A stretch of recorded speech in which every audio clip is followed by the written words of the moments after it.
ጽርሐ ጽዮን እናታችን ልጆቼ ብላ ትጣራለች። እኛም ሰምተናል እነሆኝ ብለናል። በኢትዮጵያ ኦርቶዶክስ ተዋሕዶ ቤተክርስቲያን የባህር ዳር ሀገረ ስብከት የጽርሐ ጽዮን ቅድስት ማርያም ገዳም ግንባታ እየተጠናቀቀ ነው። ምስጢረ ጥበባቱ ተነቦ የማያልቅባት መዝገበ ጥበባት የሆነችው የጣና ሐይቅ መገኛ የዳጋ እስጢፋኖስ፣ የአዝዋን ማርያም፣ የክብራን ገብርኤልና የብዙ አድባራትና ገዳማት መክበሪያ ባህር ዳር የብሉይና አዲስ መምህራን የሊቃውንት መፍለቂያ የሥነ ጥበብና ኪነ ጥበብ አሻራ ባለቤት ባህር ዳር ሀገረ ስብከት አሁን ደግሞ ከዓመታት በፊት የተጀመረው የጽርሐ ጽዮን ቅድስት ማርያም ገዳም በእግዚአብሔር ፍቃድ እየተጠናቀቀ ነው።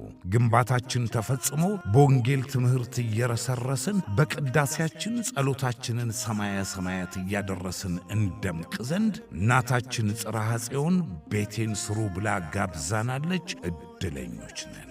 በመሆኑም ከታኅሳስ 10 እስከ 12 የወንጌል አገልግሎት፣ ምሽቱን ደግሞ የቀጥታ ስርጭት የገቢ ማሰባሰቢያ መርሃ ግብር ተዘጋጅቷል። ነፍሳችንን በወንጌላችን መቅደሳችንን በገንዘባችን እንስራ፣ የድርሻችንን እንካፈል፣ ስለ ጽዮን ዝም አንበል። የባህር ዳር ሀገረ ስብከት ሆኖ እያልኩ